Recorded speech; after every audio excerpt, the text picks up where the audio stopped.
Okay, great. Okay, this is the meeting of the Southborough Municipal Technology Committee pursuant to Governor Baker's March 12th, 2020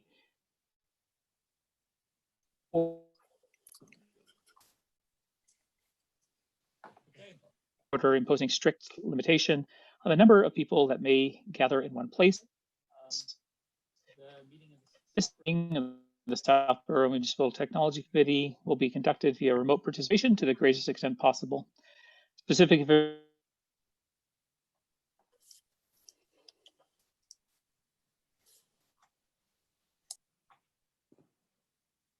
Matt, you're breaking up completely. I'm not getting you at all. on the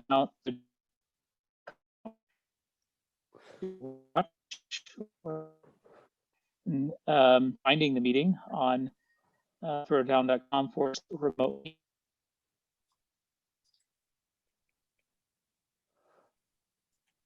Matt, your audio is breaking up quite a bit.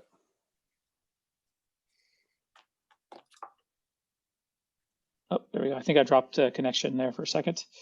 No in-person. Yeah, your audio is a little sorry. rough, no in-person attendance of members of the public will be permitted, but every effort will be made to ensure that the public can adequately access the proceedings in real time via technological means. In the event that we are unable to do so, despite best efforts, we will post this on Southborough's website and YouTube in audio or video recording, transcript, or other comprehensive record of the proceedings as soon as possible after the meeting. And this is being streamed to YouTube, so it's being recorded there, and it has audio and video. So we'll call the meeting to order at 7:06 p.m. Let's first jump into the minutes. Larry, thank you for sending those out. I will pull those up and share them. Tom, you mind granting me screen sharing privileges? Yeah, I just did. Sorry. There we go. Got it. Thanks. Okay, these are the minutes that Larry shared from our previous meeting. Previous meeting focused on library technology strategy. I had a great discussion about what the library is doing in time of COVID.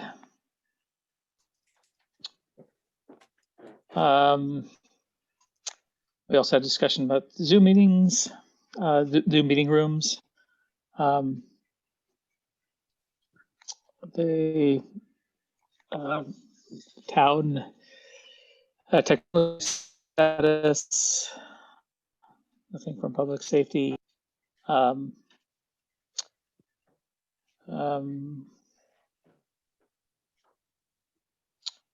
Yeah. Any motions to amend this or any movements to approve? If not, any movements to approve as is? Okay, I move to approve the minutes as is without amendments.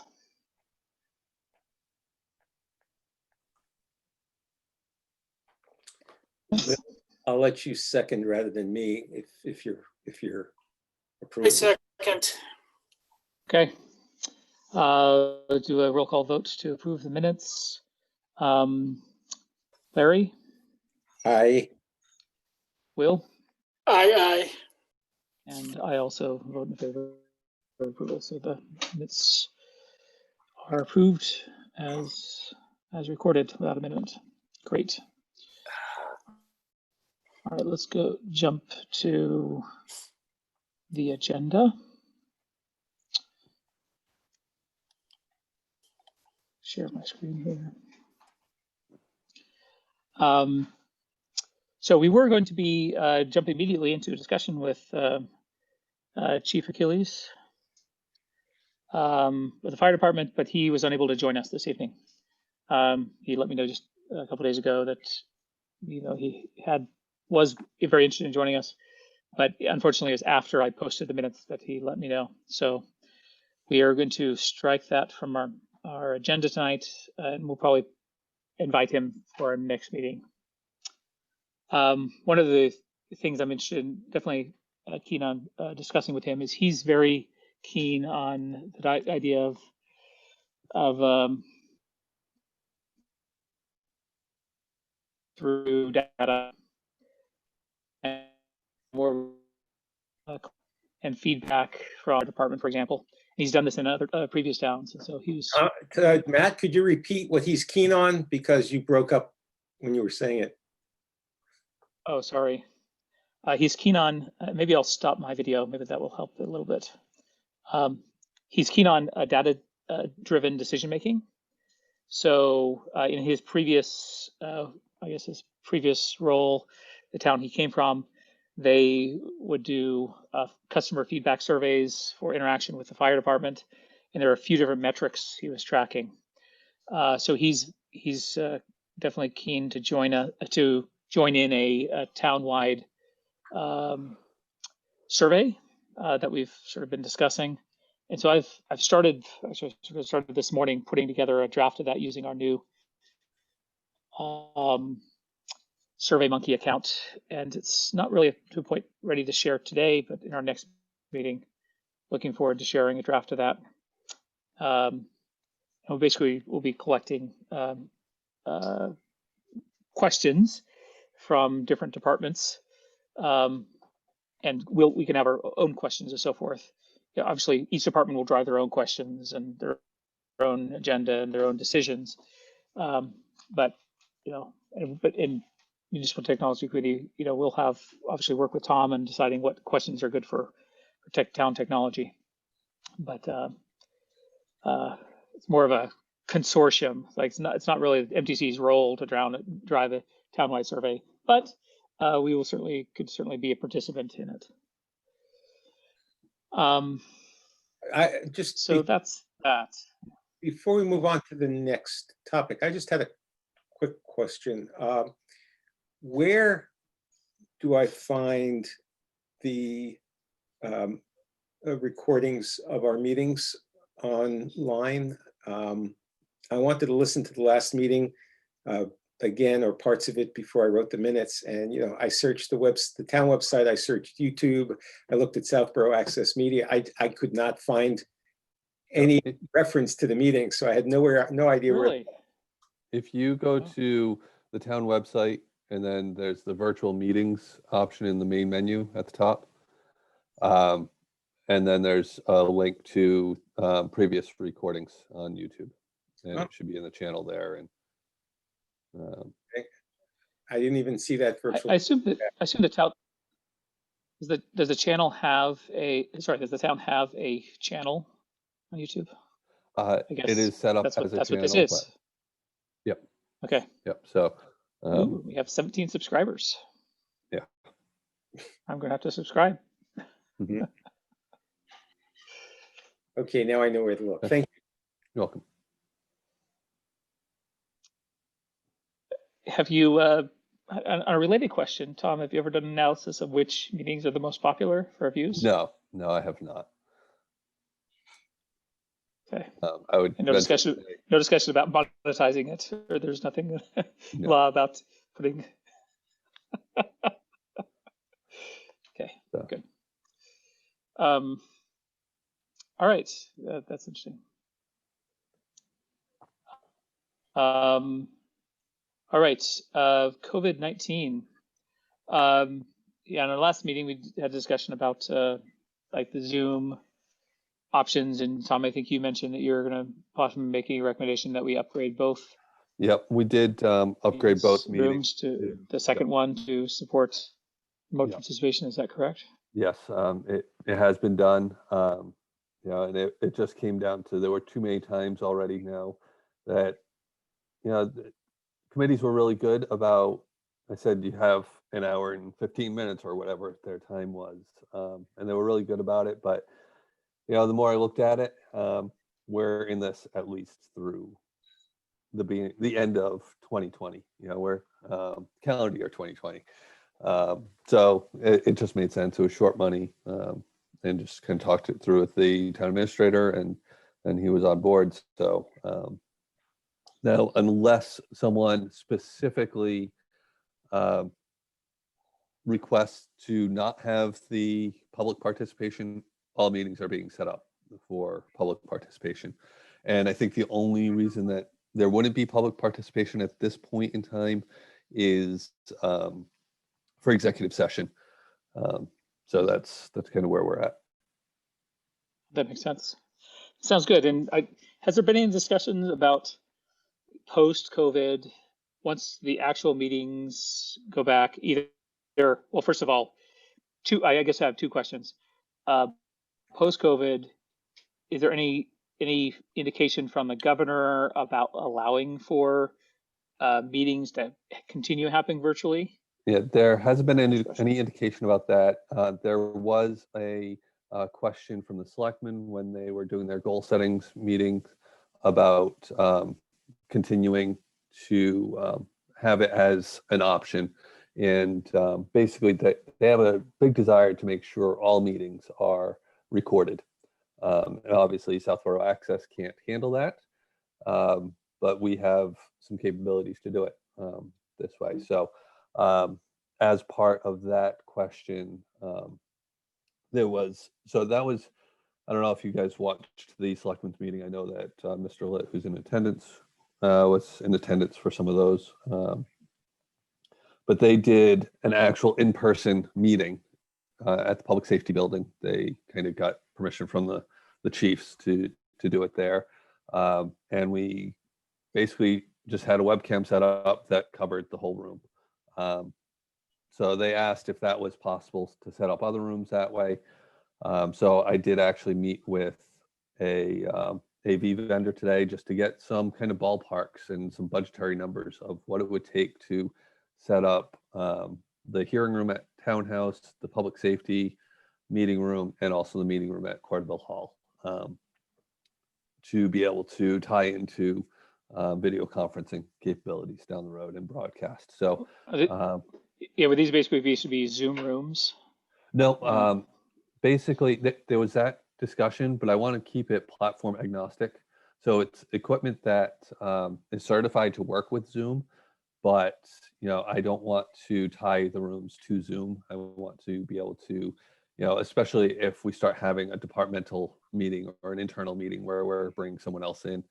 I want to be able to use Teams or WebEx or whatever that vendor is suggesting. So, yeah, right now I'm looking at a platform agnostic. Okay, but presumably it's not going to be. I mean, for example, it'd be interesting to see what's proposed by the vendor, because from what I've been able to tell, Zoom rooms themselves cost less than $2,000. You basically run off of a high-end webcam, a nice webcam, and a iPad. Yeah. Whereas fully platform agnostic rooms are the high-end Polycom systems, which can run you 50 to 100 grand.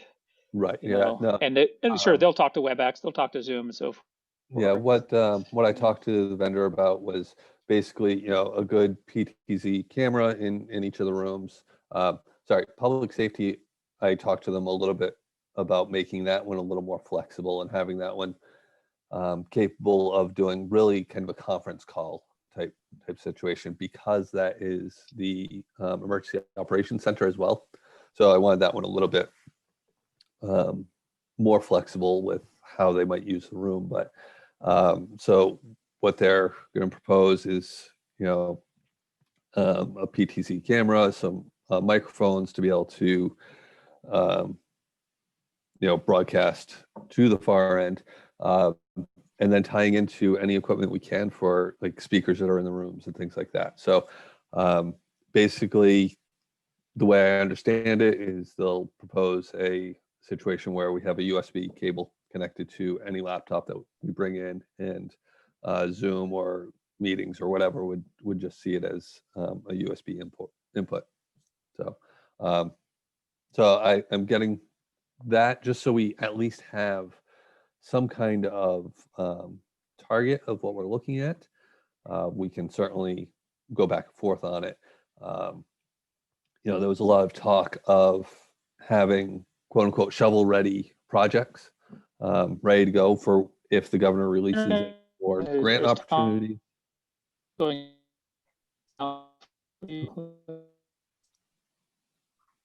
What was that, Matt? You kind of broke up there.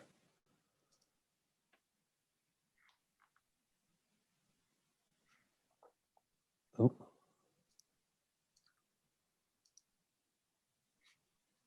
Can you hear me now, or? Yep, I can. Yep, sorry about that. All right. Did everyone else lose me as well, or? No, I got you. Okay. All right. So what I was saying was that, there was a lot of discussion about how the governor is releasing a lot of these grant opportunities for shovel ready projects. So, I want to have some quotes in place, and even if it's not the exact quote of what we're going to end up with, it's a starting point, and we have something that we can say, yes, we're ready to go if there's money released. How many for such. How many locations? I mean, I understand that you're just ballparking right now, but how many locations would this be appropriate for, do you think? So again, what I'm looking at right now is the 3 rooms that are kind of the primary in-person meeting rooms: the hearing room at Townhouse, the meeting room at Corderville Hall, and then also the training room at Public Safety. So at this time, that's kind of what I'm looking at. We always have the opportunity and option of doing kind of portable systems, if you will, with a webcam on a tripod for a smaller room, or so there's some other opportunities down the road as well. Okay. And I also talked to the vendor about the fact that Public Safety is slated to be hooked up for South Borough Access Media, and he said, they would certainly work with them if that was something we wanted to do to, reduce the amount of equipment and possibilities of integration. So right now, like I said, I'll get some quotes that are fully standalone systems. They won't really tie into too much, just to again, ballpark it. And are we talking in the thousands, the tens of thousands, that type of thing? I want to have at least something that we can base any discussion off of. Sounds good. Yeah, it'd be good to have something to sort of a starter in investing in. Did you say shovel ready? We're talking about phone conference systems, but it's true. Something we can start using fairly immediately. Though, how is it? How occupied and how used are the town meeting rooms right now? Still, is it fairly sparse? Are there any? They are. So in-person meetings are limited at this point, to say the least. Most in-person meetings at this point, if there are any, are outdoors. I think there was one that was kind of an internal type meeting. It wasn't open to the public, that had 5 people in the hearing room at Townhouse. So, I mean, you can see the size of that room, and that's kind of where we're at. We're not really open to the public coming into Townhouse at this time. Where it's by appointment only, and if possible, we're kind of doing that workout at the picnic table. So really at this time, it's virtual meetings. Okay. All right. Just got a note from Jeff. He's struggling to find the link, but I just forwarded him one, so we'll see. Okay. Is he able to join? All right. Let me share my screen again. Going back to the agenda. By and large, to sum up this topic, are people fairly pleased with how things are going? I guess there's not any significant conflict for the virtual meeting rooms. And are people getting more familiar with it and comfortable with it, Tom? Yeah, my experience is yes. There's obviously still some people that don't like virtual meetings. Some people are loving them.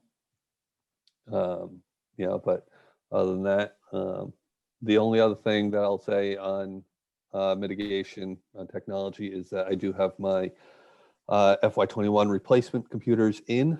I'm just waiting on some office licensing, and it is 20 laptops. So we are moving to a much more mobile workforce.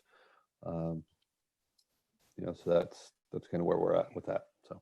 Great. And remind me, connection back to, we still have mail server, of course, mail servers has all moved to Office 365, right? Correct. File servers are still on-prem, and you're using VPN software? Correct. I'm starting to migrate people to using OneDrive for their personal H drives. The share drive and sharing, folders and things is a little bit cumbersome for some users for their departmental drives. So that may continue to reside on-prem for a little bit until we can iron out and get people more used to how OneDrive works. So. Okay. And as part of our licensing with Microsoft, I guess we still have, as part of our licensing, how much capacity in OneDrive do we have? Is it per user, or do we have a sort of a bulk?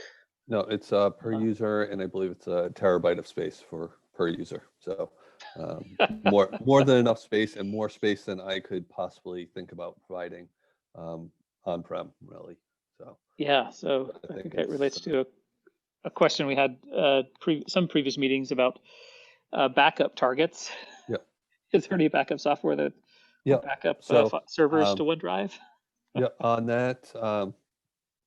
that front, I am actually just about ready to finalize changing the backup solution to one that it's a combination of local and cloud-based storage. We can restore an image, a virtual image on the appliance if we need something up and running right away. It is a managed solution, so they actually take accountability for verifying that a backup functions with, I believe it was startup screenshots, basically, to make sure that it's an automated system that the backup goes through a process and they take a screenshot of the boot window to prove that it worked. And if it fails or does not, so if it takes longer to boot than normal, they'll get an alert and they'll look into it and or alert me on it. How frequently do they test the backups? So I believe, and I'll double check with all the documentation that I received, but it is, I believe every backup goes through that process, that it boots up automatically and takes a screenshot. So beyond that, I'm planning on, one of my goals for this year is developing a schedule for testing a backup and running through different scenarios, so getting to the point where I do a full restore or whatever the case may be. So I do hope to be testing those a lot more frequently and documenting the results, so that we can go back in a log basically and prove it out. So, but the reason I got into the backups is that part of that agreement is Veeam actually has a solution for backing up OneDrive. So it's kind of funny because you think of backup to the cloud. Well, with OneDrive, you actually have to back up from the cloud to the prem. So that's kind of it's a little backwards, but that's also included and covered. So that's kind of a solution I'm looking at going in. It will definitely solidify our backup solution and give me a lot more confidence in the whole infrastructure being backed up and managed. So my question about that is, what is the purpose? What is the goal of backing up OneDrive to on-prem? Is it purely trust in Microsoft to have, you know, No, proper, you so know, so lack Microsoft of Microsoft sure. will will provide their own backups for 30 days. And all of our files are subject to record retention laws.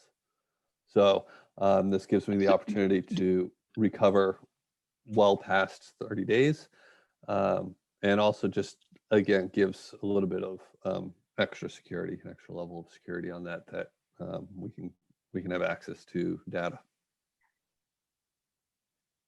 It surprised me that they retain backups only for 30. Well, so that's what they'll I assume guarantee. that yeah, but I assume that we're on a government plan with them, correct? Yep, but that's still everything that I've read is if you delete a file, it's guaranteed for 30 days that you can recover it.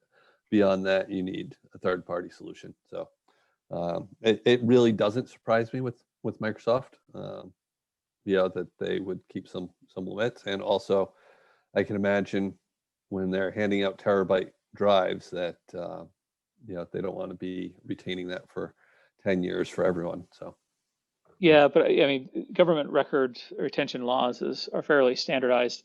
And a couple of years ago, when I was looking into Google and their Google, government plans, they were very clear that they,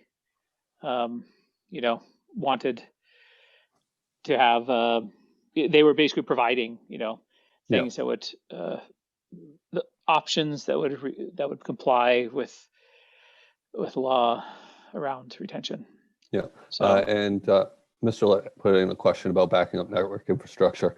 I am in the process of making sure I have up-to-date switch configs and everything stored in a place that I can get to them. And again, we'll probably build in a regular just refresh of those and putting it into the process of anytime we do work on switches. So yeah, I assume as part of the process, you store the configs and, right, and potentially copy the most recent firmware or whatever onto a location on the network drive that it itself is then backed up. Right. Yeah. Yep. That's my intention. So. It's great. It's great. Okay. Anything else on the discussion of backup or COVID? And these laptops, actually, just follow-up question on the laptops, are they being, these are a replacement for desktops? Is that correct? Correct. For the most part, they are replacing desktops. Some are replacing laptops that were distributed 4 years ago, so they're up for replacement anyway. But those laptops will also become, as of right now, they'll be put into the loaner plan so that we do, again, expand our capabilities for remote work should we have to go fully remote again anytime soon. So I'll have a full update on where we stand with capabilities probably by the next meeting. Great. Okay. Any questions from anybody else on this topic? And another question came in, laptops, disk encryption. I am actually enabling the disk encryption on all of the on the laptops, the BitLocker through Microsoft. So and storing those keys in an encrypted folder for if we have to recover them. And only the administrator account right now has access to that. Not even my own login has access to read those encryption keys. So. For town desktops and laptops, do you enable local administrator privileges to the users or not? Historically, I have, unfortunately, and that's primarily because of my limitations of being able to get around to everyone. Given that I've put in some patch management now, my hope is to not have that enabled on any of the new machines that go out for security purposes. Okay. Yeah, that'd be good. All right, and we do have the ability of, it doesn't matter where they're connected in the world. Correct. We have a remote. They're under. Sorry, you broke up there Um, yet. So I think I have remote access to do patch management anywhere in the world. I have remote control anywhere in the world as long as they're able to get online. And our antivirus is also updated anywhere in the world without dependency on our network. So And we have VPN act. Everybody connects via VPN, correct? that's correct. And I only give out VPN accounts on town machines. I do not allow anyone to use their own machine. That's great. Okay. All right. Let's move on in the agenda. It looks like we don't have Andrew online, so no updates on school administration. Town administration. This includes discussion on strategy, and basically, I know Tom have a discussion a topic that you wanted to bring up regarding the budgeting and estimates necessary for staffing. So we want to jump into that. Yep. So basically, I have for lack of a better term, I've started a draft, which again, I will share with the committee once I've kind of passed over it with town administrator.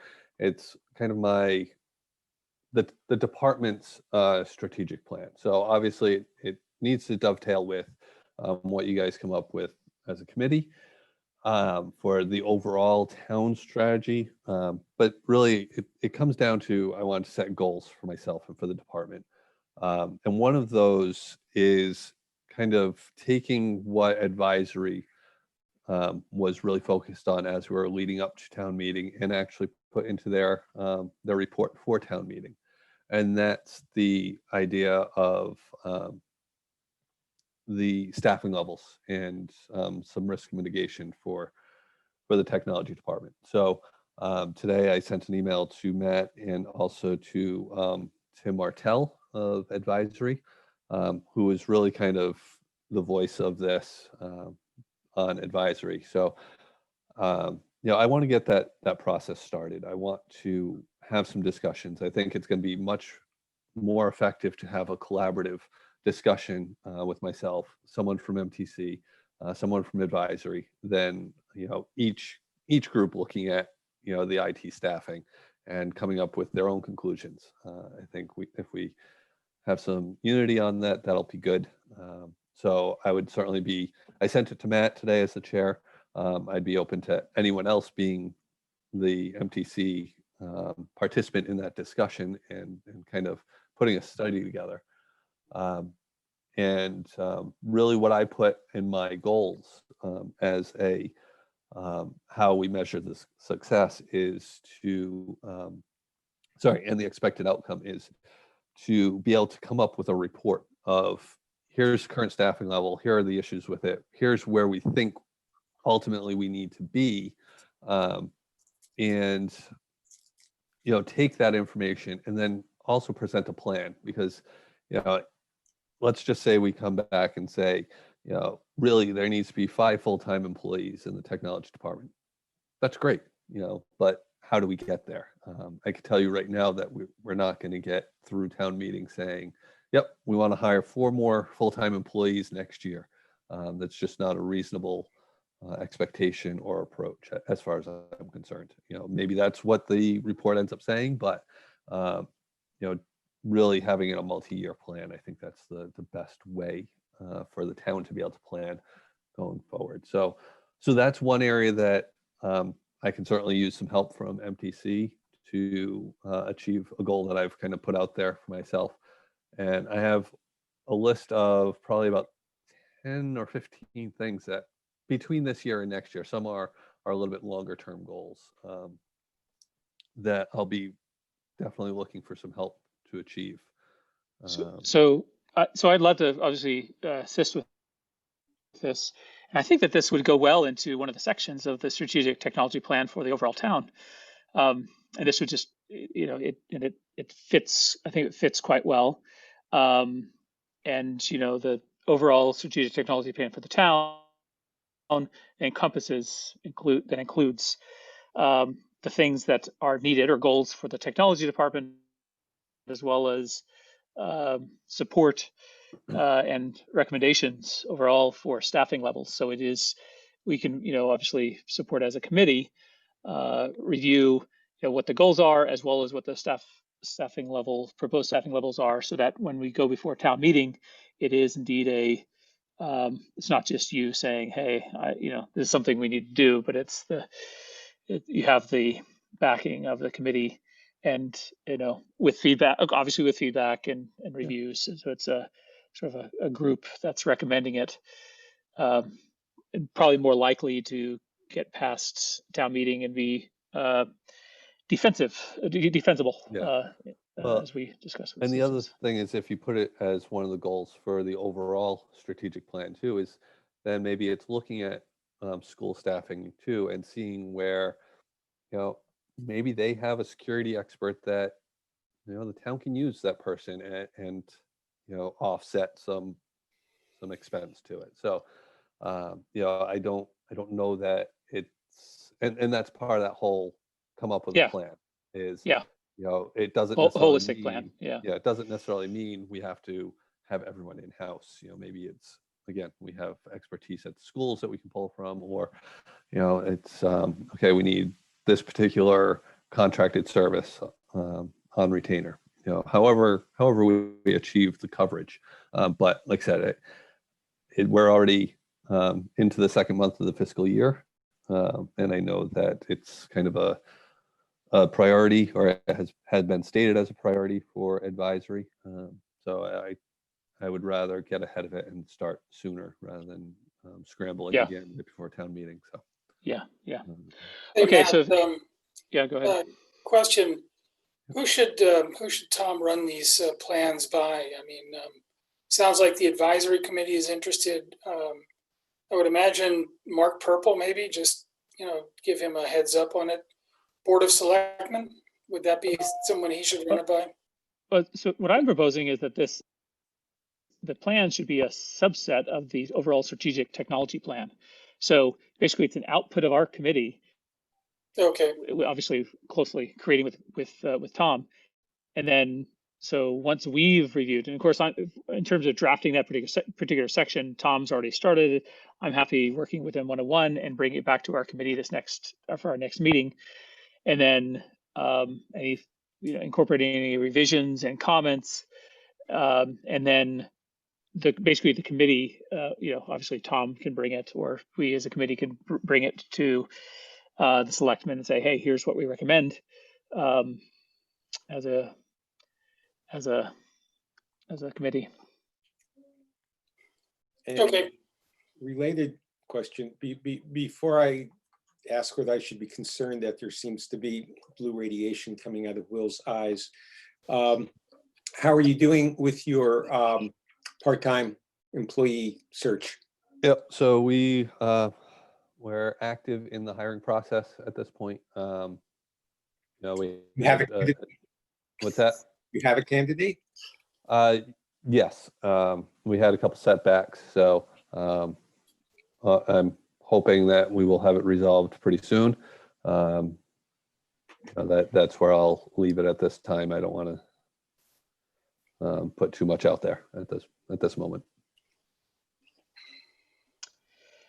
Okay, well, we're excited to hopefully it moves forward, and hopefully we can get somebody on board quickly. Okay, Mr. Litt mentioned that both advisory and Board Select and advisory expect MC to drive. So yeah, we were very happy working with you, Tom, incorporating that into the overall strategic technology plan. And I'll work with you in prepping and discussing, and we can bring it for our next meeting. Okay. And is that, sorry, just for clarity, that's are you talking about my action plans for the technology department or the staffing piece, or both? I think both. Okay. I don't Yeah. think the staffing will be resolved by the next meeting, so. Oh yeah, well, no, in terms of recommendations for Yeah, staffing levels, I mean, we could at least get initial drafts out there. yeah, And then obviously staffing is a result or here's our goals.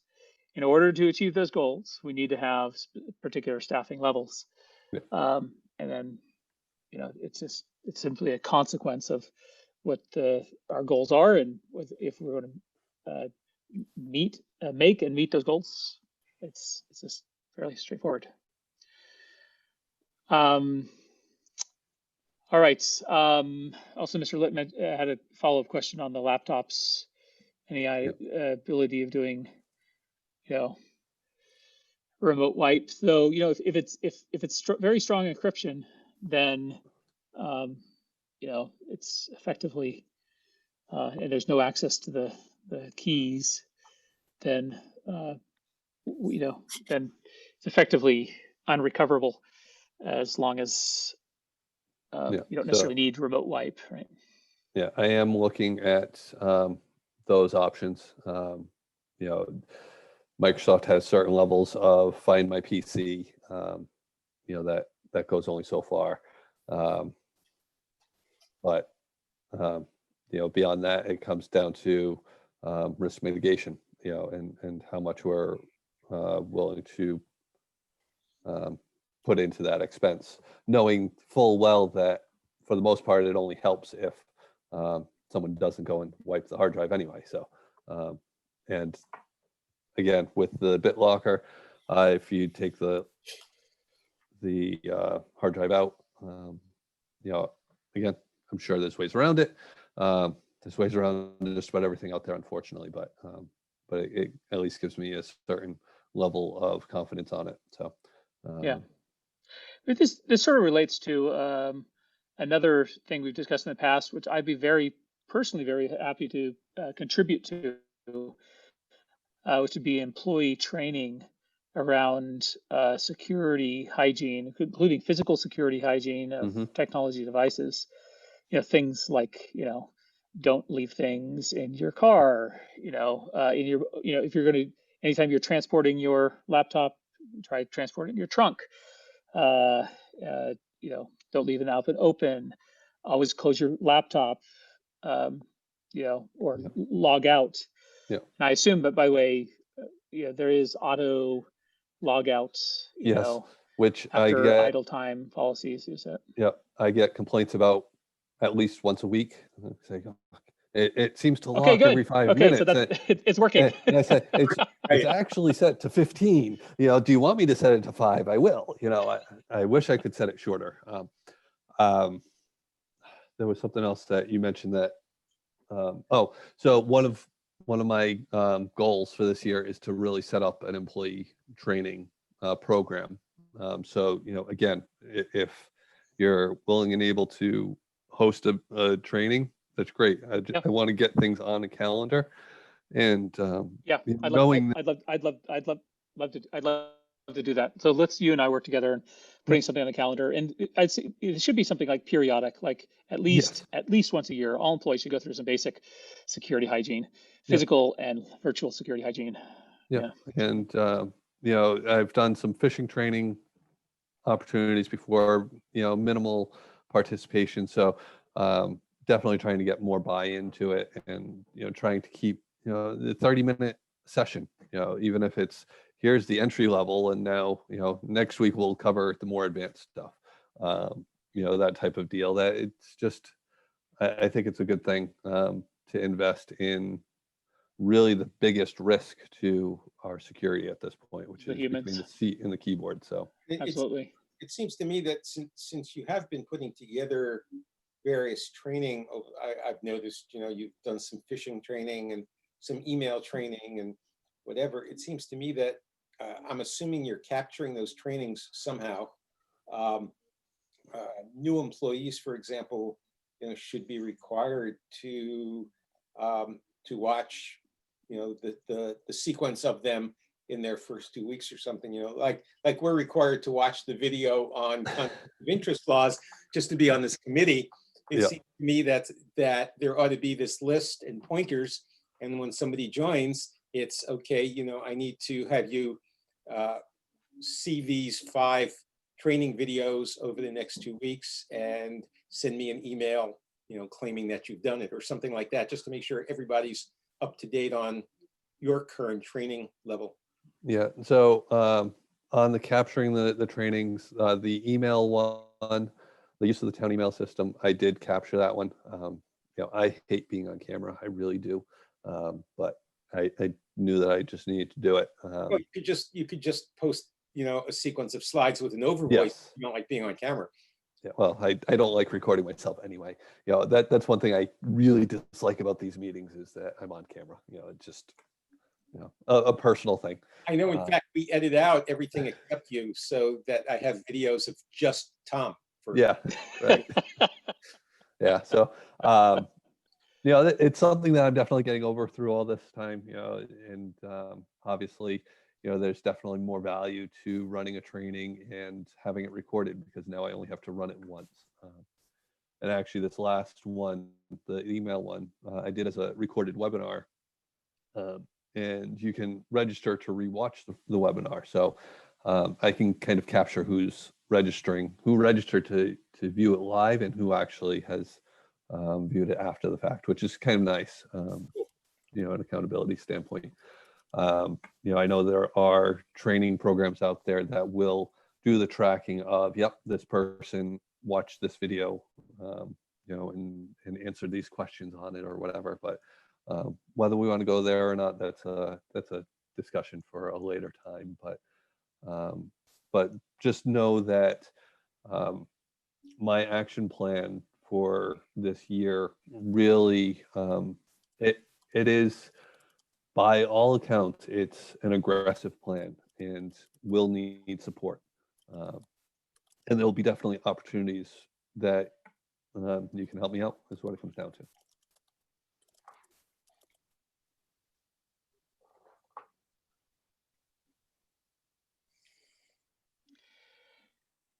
Okay. One thing I want to follow up, one question I had to follow up on, you mentioned phishing. Yep. Have you continued the synthetic phishing attempts? So I have not as of late. That is, again, on my goals for this year, to set up a standing system, basically, that will send out periodic phishing and provide me reports of who has failed, basically. And then also to develop the follow-up training. Essentially, if you fail, guess what? You have to sit through my class again, or you have to sit through the next level of the class, whatever it is. So, so that's one of my goals. It's, again, I know it's one of the biggest entry points to security risks right now is phishing. And it covers a lot more than just, you get that spam email. Phishing now, I understand it. I've gotten them texts and phone calls and, all the social engineering. So it's a big risk, and we need to, again, invest in protecting the most vulnerable part of our systems. Yep. Very true. Yeah, I'd love to see, be interested to see, as we do the training, as you've done the training, how have our the numbers changed over time? Yeah. In terms I will of say that people getting better or worse. Yeah, I will say that I'm happy, and it can be a little frustrating sometimes getting an email saying, "Is this a legit email?" But at the same time, I know that people are looking at them and questioning. And usually I can look at it in a couple seconds, saying, "Yeah, it just doesn't look right." So, if you think it might be legit, why don't you just give the vendor a call or give that person a call and ask them the question. So I am getting more of that kind of positive feedback from, or positive response from users, that they're aware of what they're seeing is not feeling quite right. So that's great. It's great news. Okay. Let's move on to the next agenda item, which is we'll continue discussion of the town administration IT, and I want to cover the IT service management documentation effort that I know, Will, you've been working on with Tom. Do you want to report on that status? Well, first I'd like to thank Tom for kind of kicking me in the butt to get going on this. But we've had 2 or 3 meetings now. And I sent out a document that Tom and I went over yesterday, at least an earlier draft. And what that document does is that tries to define the purpose of this documentation, the audience, what the audience we expect them to use it for, what kind of background we expect them to have, et cetera. And then it, I've identified at this point about 23 different buckets of subject areas or major categories of information that it would be nice to include, at least to some extent, in this documentation. For instance, one of the buckets is training. And, I think what we were just discussing about training fits in there. But there's security, networking, normal IT operations, disaster recovery and business continuity, just a whole host of different topics. Now, the way that we're looking to, flesh this out, one of the principal methods would be that someone, usually myself, I guess, but it could also be other people, depending on their interest, would interview Tom, record the interview, and then do the work to actually transcribe that and supplement, what the interview came up with other information that it would be useful to have in the documentation. So, one area that's will be easy for me to help knock out is for Tom to talk me through the different vendors and contracts and services that the town pays for or uses. And I can come up with a list of that. I can come up with a list of, contact information for the vendors. Maybe take a look at the contracts and note, how long each contract is in duration and when it will have to be renegotiated. And then, there are other information we can add, whatever, Tom thinks will be important for his protege to know, or for anyone else who has to come in and maybe pick up while Tom's on vacation, or if something goes wrong, of course. There are, I'm sure that Tom has got a whole list of very targeted contacts with Verizon, with different package vendors, with Microsoft, et cetera. And I think it'd be a great thing if we could get those out of his head. The other thing is that there are going to be areas like security, which, Matt, I would look to you. You seem to be very interested in that. And that might be one where, you could interview Tom and then write up sort of an overall in terms of what our security approach is and what we're using. I think these discussions about the keys and about, what gets encrypted, et cetera, would be very good to document, just so that, if worst came to worst and we had to go and figure out how to recover this information, we'd have some place where we have that. Another area, Larry, that I'd look to you to help with would be networking. You've got a lot of good insight into different network approaches and trade-offs and such, and I would think that you would be a natural to interview Tom and write that up. It'd certainly be a good way for you to get all your questions asked and answered about networking. So, this document that I sent out, this is a draft. There's nothing sacred about it. We're sort of constantly adding things to it. For instance, Tom came up with an excellent suggestion the other day, which was that from an IT audit kind of perspective, and also maybe a town audit perspective, it might be a very good thing for us to go through the exercise of trying to figure out across departments what kind of information these departments are accumulating and collecting and maintaining, and then figure out, how, first of all, do they really need it? I think Tom had an example of one department collecting social security numbers, and the question came up, well, what are you ever going to use these for? And it, not necessarily a good answer on that. So that would be one thing, to maybe eliminate some of this, this information that's being collected. The second would be to make sure that this information is properly secured and protected, so that we don't have to go and explain to citizens or to business relationships, that why some of their information that they didn't want out, got stolen from us. And then I guess the other would just be, we might find that there are duplicates of information across different departments, and it would be a good thing if maybe we could, remove that duplication and work on getting, more quality in the data that we do collect and need. So there's that. One last thing that I was in just, hearing all of this, another thing that might be good to consider would be trying to put together some type of master calendar of IT related events across the town. I've found that, putting all the, the normal maintenance events in my house and other areas on a calendar is an excellent way to make sure that I remember them and act on them in time. And, I know that Tom is constantly, he's got a walking around calendar in his head as to what he needs to do this week or next week. But that might be another area where, we could assemble something that would help to offload him and, basically make certain that we don't miss some things in case he goes on vacation, for instance. Yeah, that sounds great. And I'd love to, as you mentioned, Will, participate in that. And I know obviously Jeff might be as well from a security perspective. Both of us, that's what we do, our full-time jobs.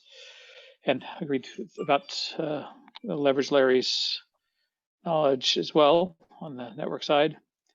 So yeah, so question I have is sort of what are the next steps on this? What is, and by the way, related to that, I think as we've discussed in the past, I'm guessing that the resulting documentation here should be considered itself some level of data, it's level of data sensitivity, and how our networks, how the town networks are configured, as well as how the backups are configured, etc.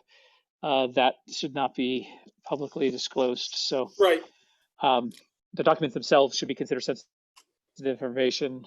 I'm sure. Probably need to. I'm sure we can get.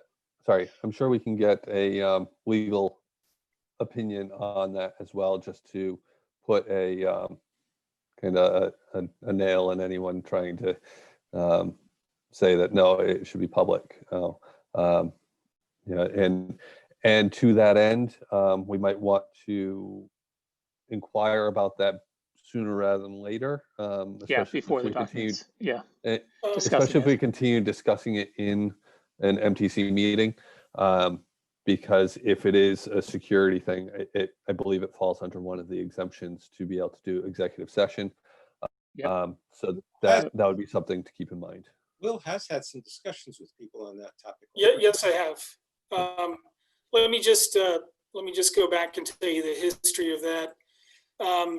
I called the Attorney General's helpline on public open meeting law, and I talked to a woman who was extremely unhelpful in the nicest and most polite way. And basically, what she said was, "Well, we don't really have anything that automatically is excluded. You can certainly decide to exclude things, but there really is always a possibility that someone's going to go before a judge and convince the judge that they absolutely have to have this information." Now, I think that's actually the reality, and I don't think there's any way that we can get a proactive or a prohibitive opinion ahead of time that would lock it in. On the other hand, given the sensitivity around terrorism and critical infrastructure and all of that, I have a feeling it would be extremely difficult for somebody to convince a judge that that they absolutely had to have every bit of the documentation, presented to them and open to the public. Now, the other person I talked to was, I talked to Jim Haggerty, and his thought was, look, you guys, if you guys are creating this documentation in the Municipal Technology Committee and you deem this not to be a public record, then that's the decision. That's the town's decision on this situation. And so, basically what he's saying is that, if we decide this is not a public record, then, we'll have the backing of, the Board of Selectmen and such, because it really is sort of our role to, to make a decision on this issue. Yeah, although it might make sense, both for public relations purposes as well as just sort of general knowledge, to actually take each section and write it into parts, one part that can be public and one part that can't. So, we can provide an overview of, very general information about what the town is doing for security, or what the town is doing for networking, or what the town is doing, for disaster recovery, simply to make people comfortable with the fact that the town is actually doing something. And then have, a second part for each of those sections, which is in effect redacted from the public document. Right. So that we effectively have two documents, the public version and the internal version. I think that's a wonderful suggestion, and I think that one of the benefits of doing that, let's say the public portion of it, would be to make sure that people know, how busy Tom is and all of the things that he's trying to balance across the town, and his, anyone who's brought in to help him, and also, to make people more comfortable with the fact that we do have an IT budget, and we invest in technology, and we get a lot of benefits out of that. And so that there wouldn't be a lot of questions in the future as, well, what are you doing with this mammoth budget that we're giving to Tom, or, into other areas as well. Yeah. Looks like Sam and Mr. Litz have chimed in on this and made it very clear. Look, there's a specific exemption available for open meeting law around security. And it includes, but not limited to, blueprints, plans, policies, procedures, schematic drawings related to infrastructure, so security measures, emergency preparedness. But I do like second to what Will said in terms of agreeing your proposal, Larry, having some document that is public saying, look, the town is doing something. Here's an overview, a high level view, but specific details thereof would be outside of the scope. So mainly the primary purpose of the high level document would be mainly for public assurance that, that things are being done, but then yeah. Right. Yeah. And then, one other thing that we didn't mention, but I would say is another benefit of this documentation, is that Tom and I have discussed that anyone who is brought in to help him, this could be a way for them to essentially learn what they need to know, right? By actually writing it down and creating the documentation for it. I'm sure there are certain areas that, like normal operations, where it would be very useful for them to basically do that, and then they would have a good understanding of what really needs to happen week to week, month to month kind of thing. It seems to me that one of the next steps would be to try to take your 23 buckets or whatever, right, your 23 buckets, and sort of prioritize them in terms of which ones are the most important, from most important to sort of least important. And I know some of that's just subjective, but in terms of trying to get it down, because I think we really, in order to be careful with Tom's time, we really need to sort of schedule these interviews and discussions out over a relatively long period of time, so that, 4 of us don't call Tom up and say, I need 3 hours of your time next week to do this. On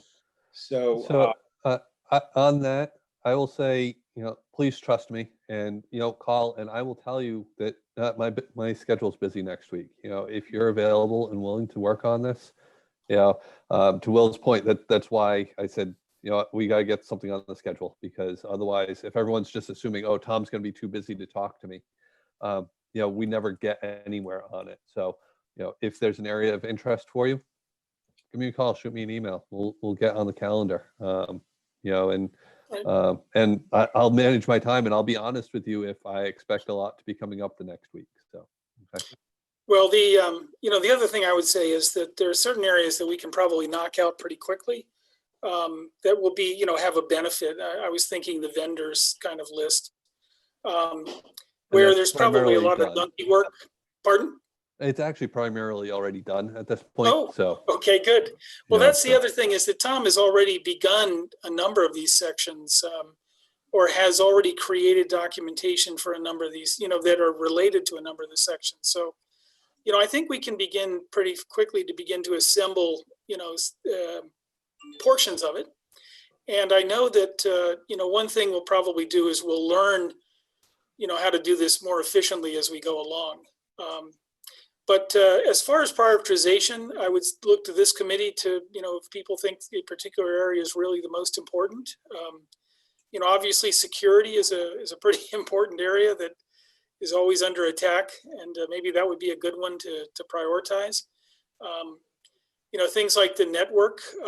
If we're going to be making changes to the network or whatever, it might be good to do that, quickly. I mean, one way of thinking about importance is, we went down this path a little bit a few months ago, and I hate to be morbid, but if Tom is run over by a bus tomorrow, wins the lottery. We don't talk about buses. If he wins the lottery tomorrow. Wins the lottery. What are the topics that, from an operational point of view, we really need to have on paper so that somebody can pick it up immediately and run with it? Right. Those seem like the ones that are the most important. So it's not like security is more important than backups or from a pure topic point of view, but it's more the importance is a matter of what do we need to keep running the next day. Right. And I think that's a really good point, which is, this is not going to be a comprehensive set of documentation that includes step-by-step procedures, right? It's going to be enough to allow an IT professional to come in, understand what Tom has got, and then pick up quickly. Somebody who knows what they're doing, who's done this before, who can pick it up and say, okay, I understand how Tom's set up all of the Exchange accounts. I can keep email and everything related to Exchange going. I understand that now. Let me move on to the next problem. Right. Yeah, I didn't put email in there. I need to put email in this one of the buckets, but I put it into definitely. the software applications section today. Okay. So. What about website, domain management, things like that? Are they all on your list? Well, I have it on some different documentation, so we can certainly add it in easily. So. Right. I mean, this is this list will grow or shrink depending on, as we get into it and we figure out what we think is important and what we think the vital information is. But I'm thinking that it's just a really good exercise, right? And also, I think it's also sort of fulfills a fiduciary obligation to make sure that we've essentially provided for in case there's some type of emergency or something, and we need someone to come in and pick things up. Yeah, I think it's great. So in terms of next steps, would it make sense for Will, you to put together an initial proposal and discuss with Tom about the relative priority of the different sections, Sure. who can contribute to the session, or basically who can drive the interviews? Like I say, we can very happy to distribute it out, and then if you put together a proposal on the relative priority, then we can work with you and help go against that prioritized list. Okay, that sounds good. I can certainly do that. And then, Okay. Tom and I might forge ahead in certain areas, while we're getting that Please do. underway. But I'm just thinking that the more that of this that we try and assemble, the more the smarter we're going to get about what we really want and need, right? Yep, that's great. Okay, any other comments on this topic, the IT, what I call, been calling ITSM, IT Service Management Documentation? I do just want to give one if other. not, let's move on to public safety technology. Can I give just one other tidbit that I'm looking at from just IT point of view? Sure. Yeah. I'm finding more and more solutions are starting to require the .gov domain for validation of accounts. And actually, I've heard word that CJIS, the Criminal Justice Information System, may actually be starting to require that as well. So I did do a little bit of searching and research into what it takes. And the biggest hurdle to that is, the registration of a .gov domain is 16 times more expensive than our current domains, but it's still only $400 a year. So it's something that I'm going to probably start the paperwork on.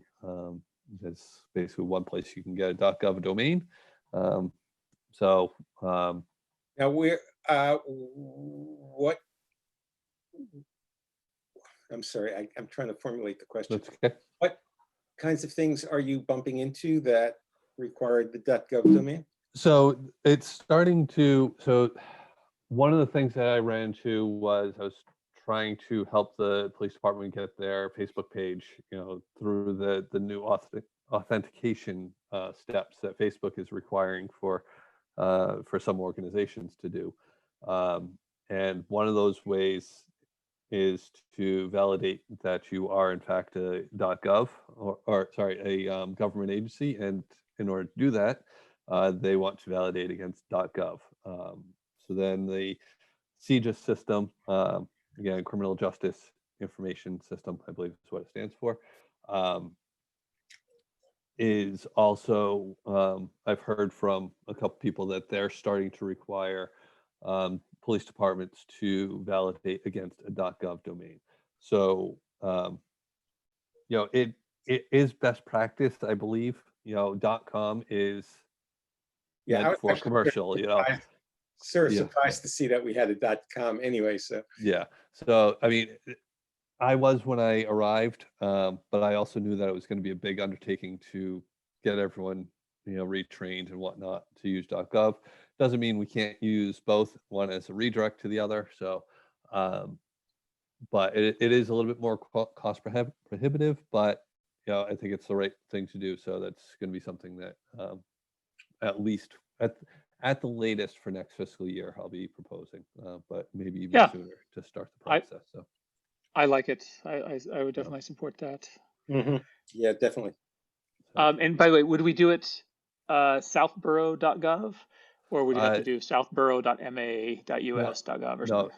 No, it would, one that is available is southborough.ma.gov, and that's a format that many towns are using in the state. So would you use abbreviated Southborough? BORO? No, Okay, no, I would do it fully spelled out the right way. Yes, please include the UG. Yeah. Tom, does the Southborough England, do they have domain names that might step on what we want? I think it would be .uk. They would be fall under UK. Yeah. So, okay. As far as I understand from what I've read, .gov is US has to be state, federal, or local municipality, basically, or county. It can be also county government, obviously, but yeah, it has to be. And you have to prove through a fairly a somewhat rigorous process, including using official letterhead and signed by the top legal authority. So I think it would be the chair of the selectmen. So. Yep. Mr. Littrek mentioned, I think I would agree with him, this is a great opportunity to plan out what subdomains we would be using. for, especially referring to external apps, Yeah. So we don't have sprawl, Yep.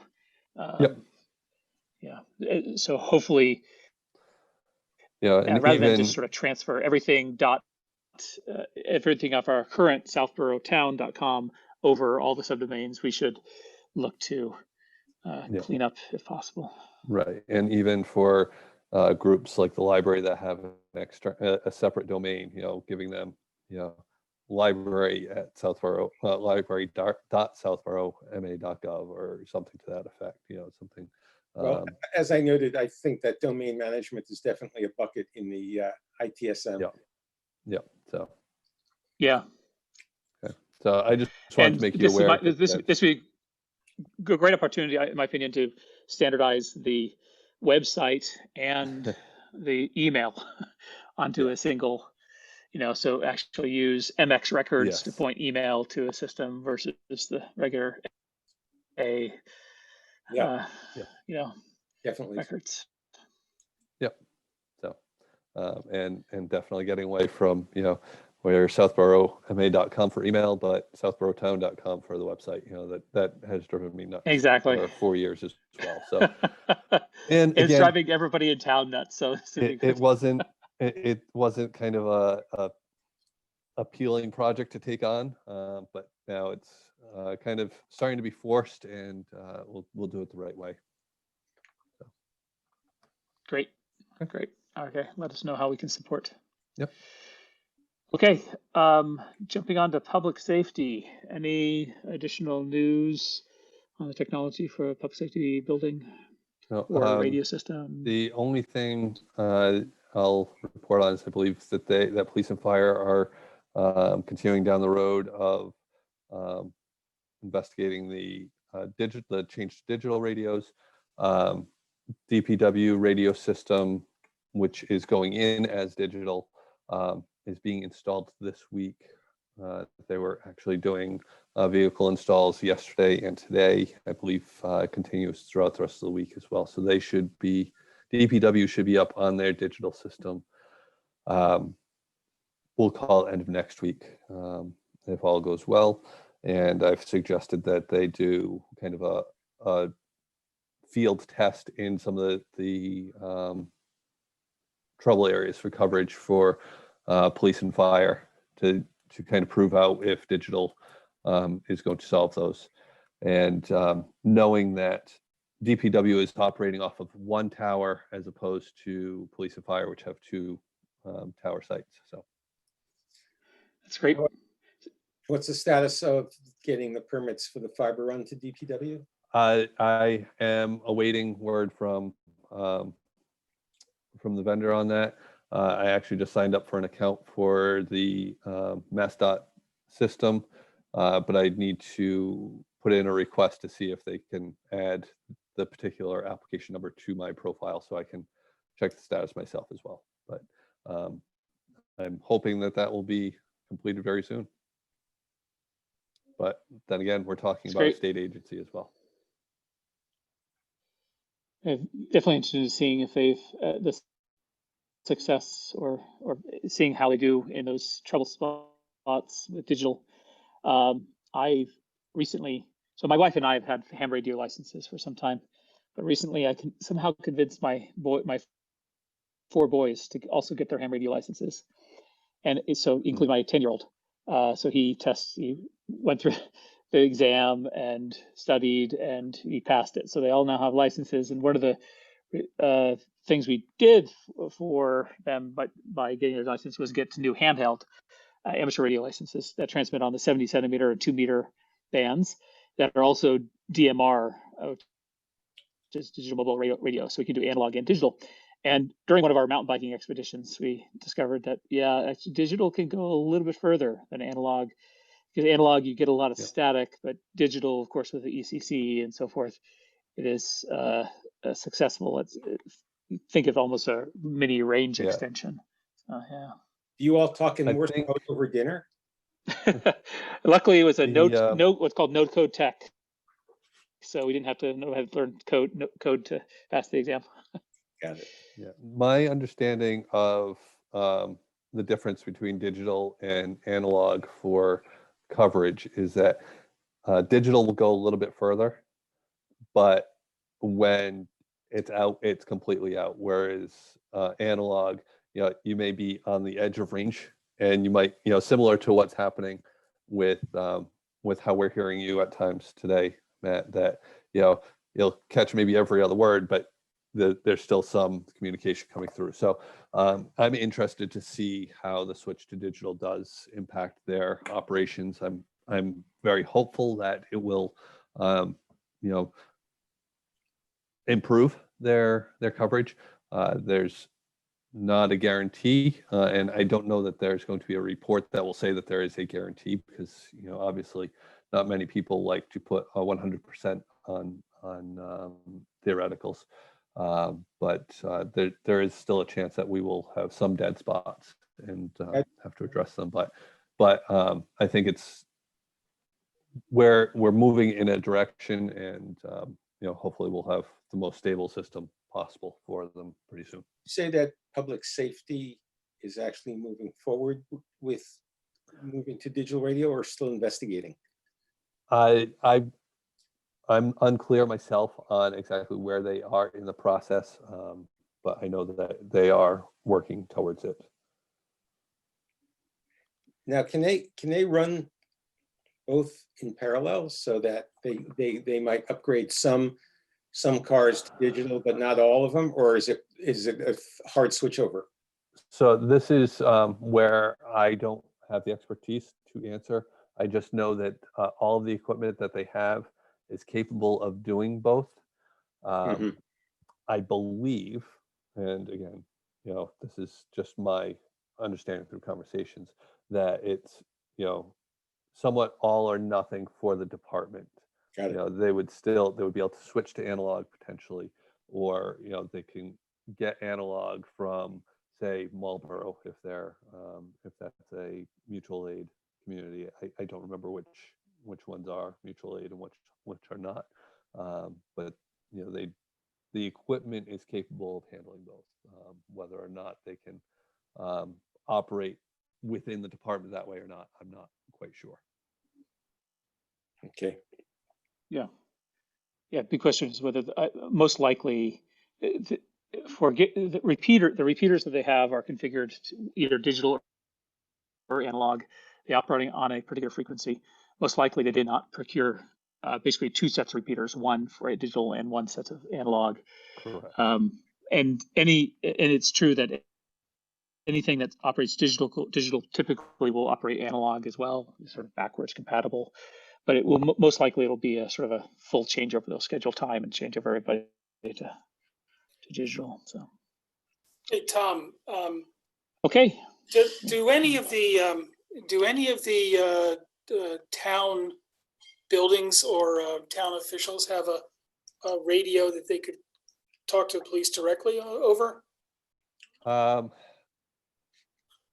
don't believe so at this time. I know that the police department has portable radios that they can. So in an emergency situation, I'm sure they could hand them out if they needed. The idea with DPW and the reason why there was such delay in getting them going was that they are on the same equipment. So whether or not they can do a cruiser is unclear to me, but they definitely have the capabilities of talking from a plow truck to dispatch, and dispatch to to everyone involved. So.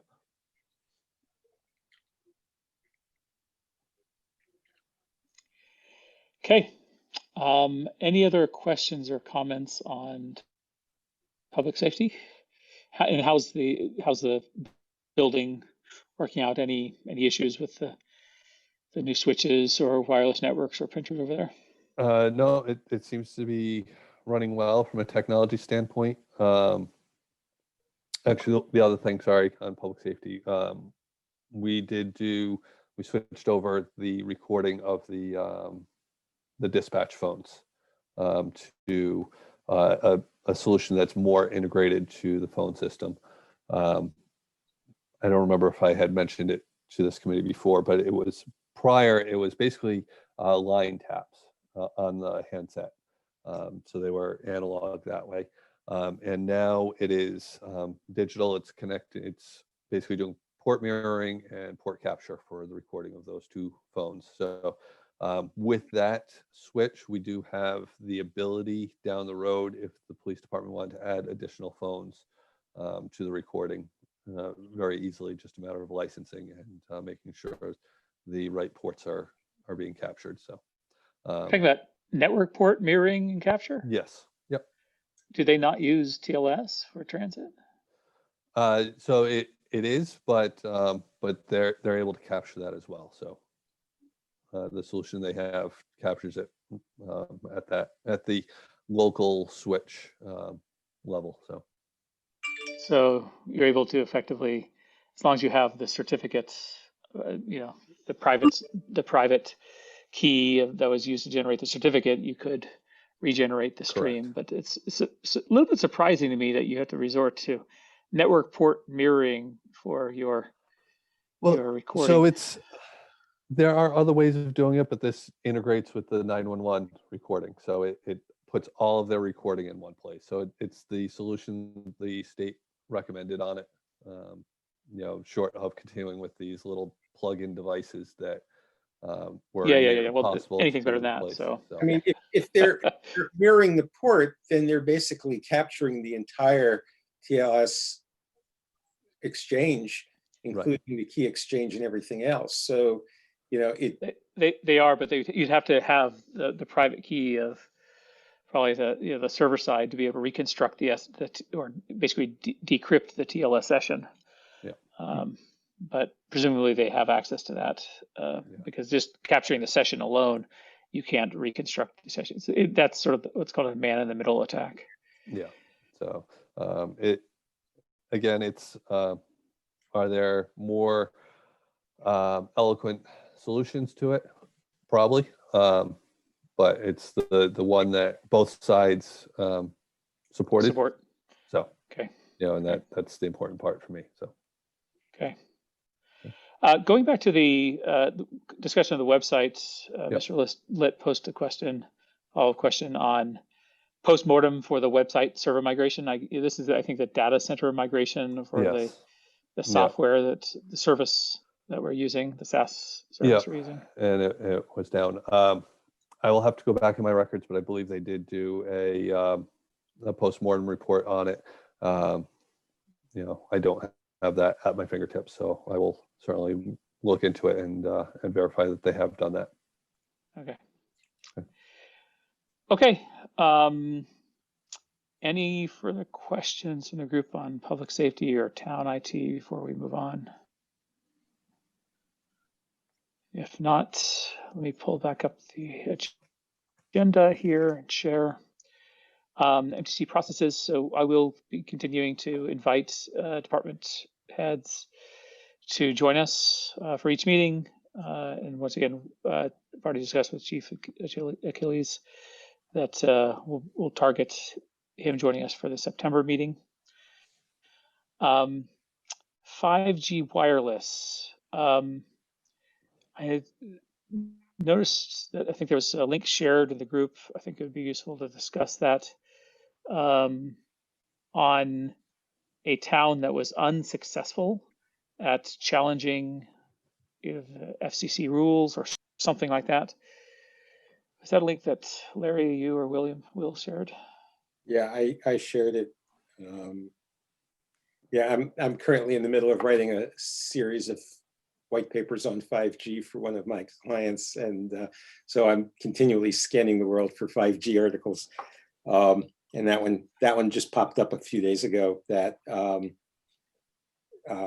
that the FCC has really limited municipalities' abilities to push back on 5G installations.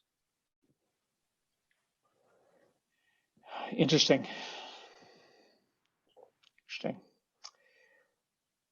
It'll be interesting to see what happens if the administration changes after November.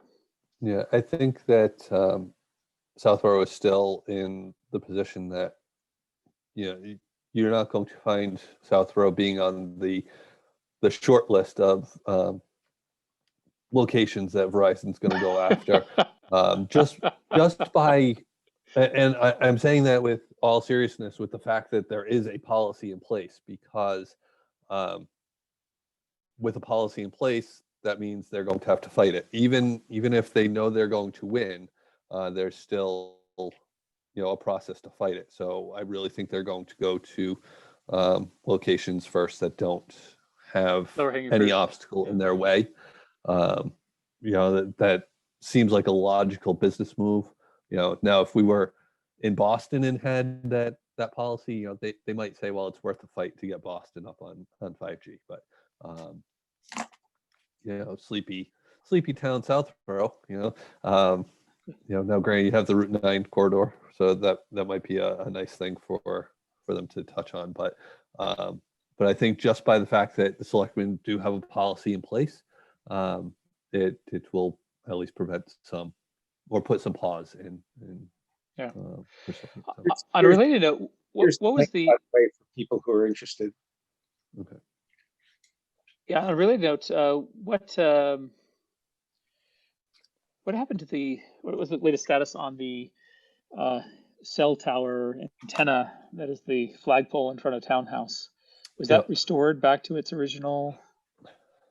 I was there the past 3 days and I didn't look up, but I do not believe it was yet. I believe I know that, and Mr. Stivers could probably speak to this more, but I believe that the selectmen rejected the redesign proposal, and it is supposed to be restored to quote unquote a normal looking flagpole.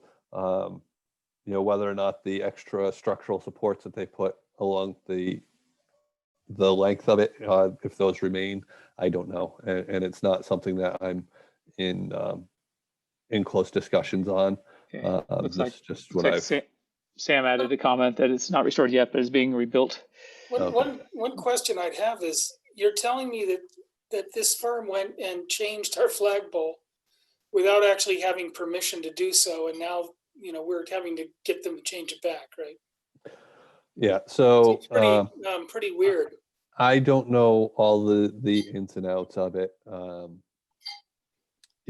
My cursory understanding is that they applied for the permit under the guise of having to do structural reinforcement. Again, I don't know all the details, and that's not in my purview really. But that's my understanding, and as Sam stated, it's in the process. So. And Mr. Lett put that they pulled the building permit, but the plan submitted did not match the work done. So, Okay. Okay. So obviously they're at fault, and the town is working to get everything restored as it needed to be. So. Great. Okay. Next thing on the agenda is strategic tech plan. I think this is just going to be a continued,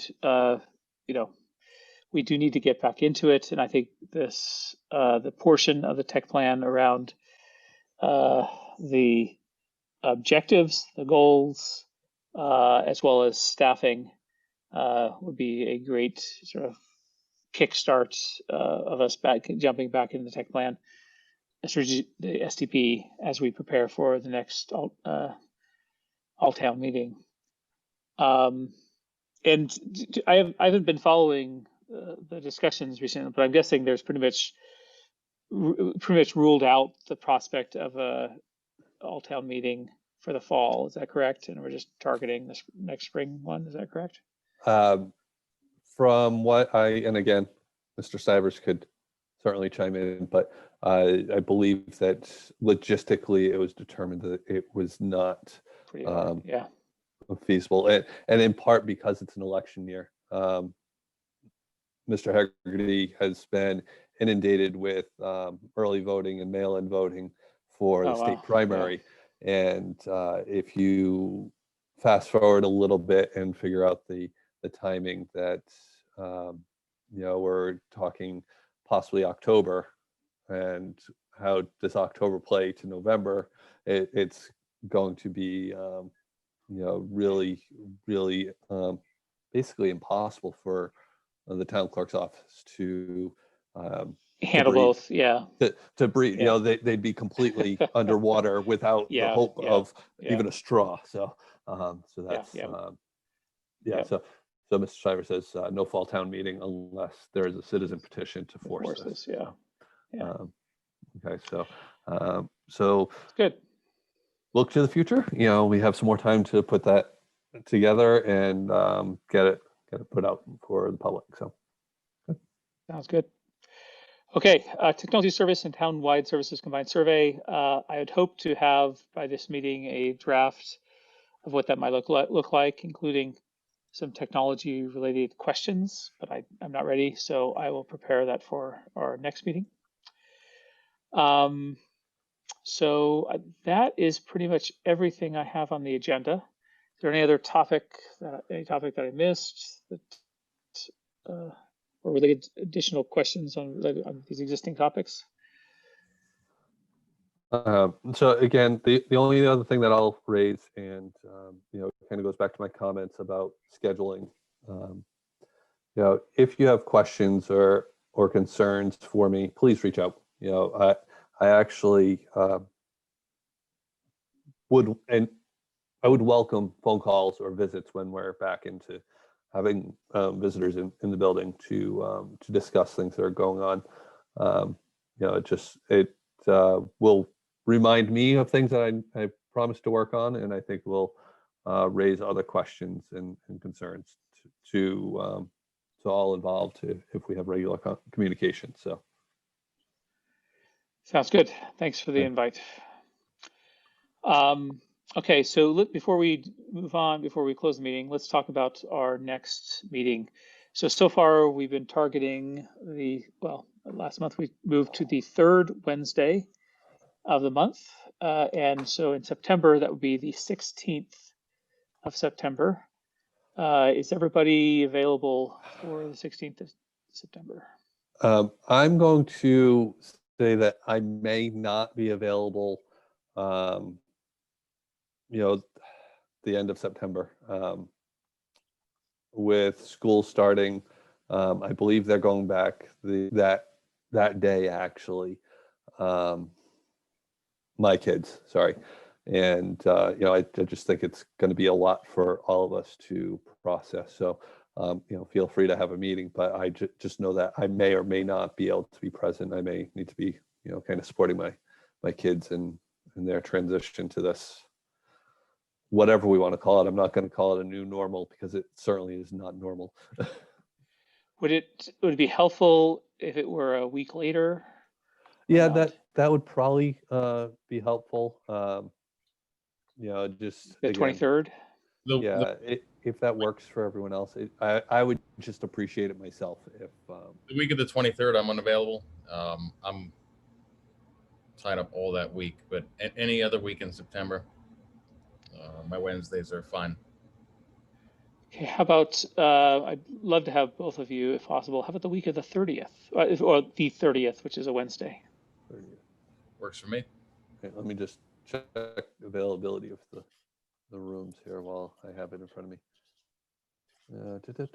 September 30th is wide open at the moment, so that would work. Okay, Larry and Will, are you available on the 30th? I'm good with that. I'm good with the 30th. I was good with the 16th, but not the 23rd.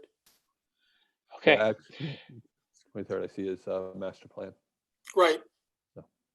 Okay, so let's target the 30th of September, and maybe possibly for the October meeting, we can shift back to the third Wednesday, which would be the 21st of October. Okay. All right, so I'll send out a meeting invite for the 30th, and also block one of those rooms. All right, any other questions or comments before we close the meeting? Okay, I'll move adjournment. Okay, I I second second. that. All right, we'll get a second. Okay. Roll call vote to close the meeting. Larry, Aye. Will, Aye. Jeff. Aye. Okay, likewise, I vote we adjourn. Thank you, gentlemen, and look forward to chatting in a month. Thank you. Everyone. Thank you. Okay. Bye-bye.